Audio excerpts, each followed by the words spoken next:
Hello, this is Mike. The summative assignment for this module comes in two parts: an individual element worth 75% of the overall module mark, and a group element worth 25%. In this screencast, I just want to provide some general guidance on the latter, the group element. This is a group activity and you work in your tutor groups that you've been assigned to.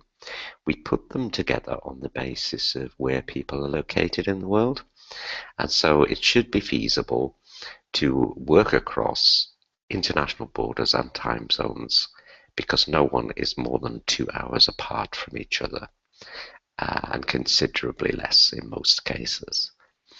So please stick to the groups that we've put you in. I have 2 tutor groups, Carolyn has 2 tutor groups, and so that's 4 groups in total.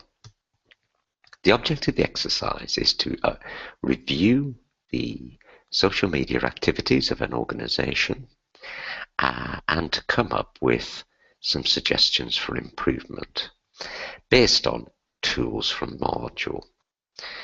You can use absolutely anything you like in terms of an organization. So choose a context, commercial or non-commercial, that you all will find interesting to one extent or another. You can be as ambitious as you like. It could be one of your own companies perhaps, or it could be something completely off the wall that's outside of the normal scope of things. We don't mind. Make it interesting for us. The intention is that you should review the strategy, come up with proposed revisions or fine-tuning, and use some of the frameworks we've given you, anything relevant, to justify it. In terms of submission, we'll send you full details nearer the time, but essentially you're going to collaborate online through social media, produce a video recorded presentation, and use YouTube for that purpose. Okay, so let me take you through some of the things to consider when planning this as a group. In terms of logistics, as I said, geographical location has guided our formation of the 4 tutor groups. Please work virtually as a team. Some people love group work, others don't, but at the end of the day, in business, we all work in teams of one form or another. Increasingly, it's virtual. Sometimes we can choose the people we're working with. Very often, the business needs are choosing it for us. So treat the project in those terms and just approach it positively. The tools we're using make it really easy to do this. The Google Hangout facility allows up to 10 people to get together for a live video chat anytime. There's no group that big. You also have Google Drive integrated into it, so you can collaborate on documents, presentation slides, whatever you want. And with Hangouts on air through YouTube, you can record your presentation, just as I record these screencasts every week to share with you. So it's very, very simple to do, and the book we've given you on Google Plus will guide you. I think the main thing is to get together online as soon as possible and select a company. Might initially have to come up with a list of potential organizations, narrow it down, and agree on something through a compromise. But come up with an organization you all at least feel comfortable with and decide who is going to do what and by what deadline. In terms of selecting the organization, go for something that'll be interesting, yeah? There's going to be no ideal company that everyone can buy into, and it could even be a not-for-profit example, but choose one where there's at least something of interest to everyone. You really need to look for some organization that has a presence in social media too. You could pick a company that doesn't appear to have any, but that would be really difficult. I would keep it straightforward. An organization, commercial or non-commercial, that has a degree of presence already, probably through more than one channel.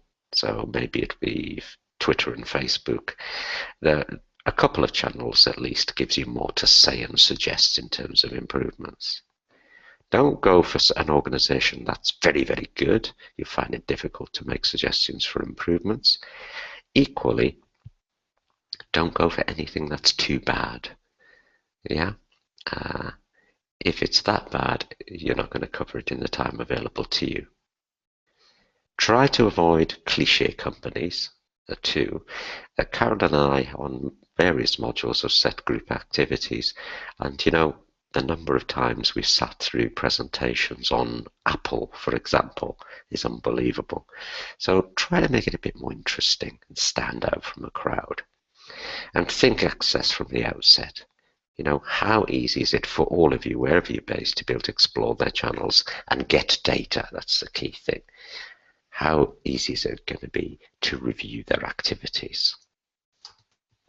In terms of tools and frameworks, you can use anything you like. That's covered in either my screencasts, the additional readings, or the textbook.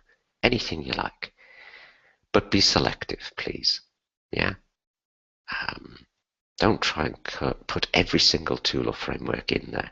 It's perfectly okay just to use Play or the Planning Cycle or the Compass or Prism, Goals Grid, the 8 C's even, anything at all. But just use one or two tools. Don't try to put everything in there. Use one or two tools properly and really thoroughly. There's no must-have it as far as we're concerned, yeah? It might be as simple as a goals grid, but you do an excellent presentation on an organization. So be selective. And again, don't choose it on the basis of, we like that tool. Choose it on the basis that that tool is appropriate to analyze this organization. And crucially, we can get data to fill the different boxes or stages of the tool. So keep it straightforward. In terms of the presentation itself, if you use the Hangouts feature, which is accessing it via YouTube, it will save your video into YouTube, and you can even edit it there. It's really, really straightforward to use, so use that. You could just be really straightforward. A set of PowerPoint slides or similar, recording a screencast just as I'm doing now in Google Plus is fantastic. But you could be, much more innovative. It might be the organization you're talking about.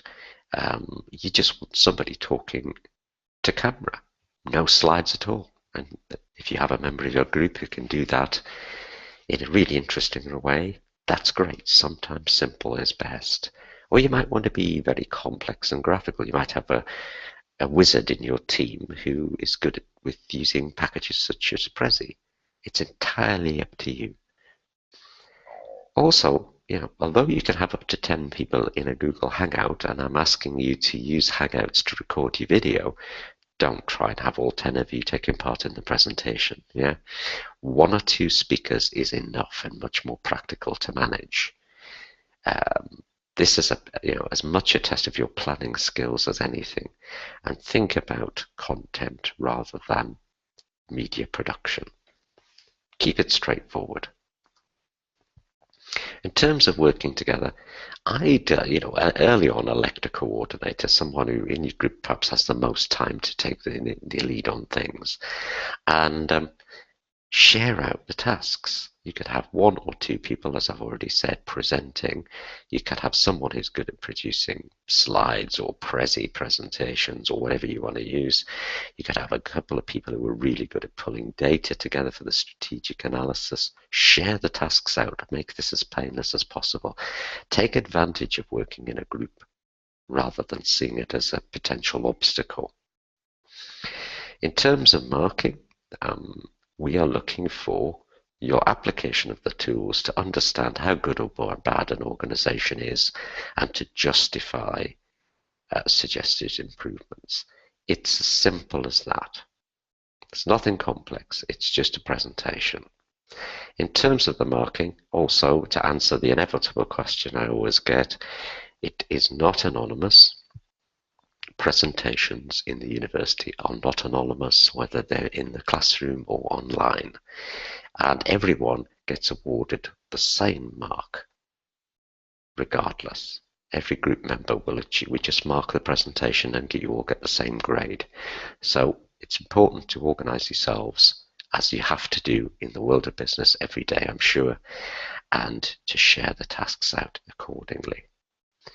In terms of submission, we'll give you more explicit instructions nearer the time, but essentially it will be a case of producing your presentation, storing it in YouTube, and we'll give you instructions on how to send us the link to mark it from.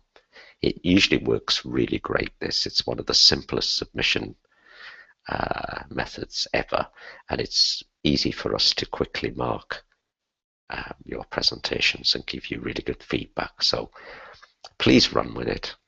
Have fun with it. Choose an interesting organization. Apply anything you like from the module and give us a nice, interesting video to watch with your suggested recommendations. If you have any other questions, remember, just tweet your tutor. Good luck. Thank you.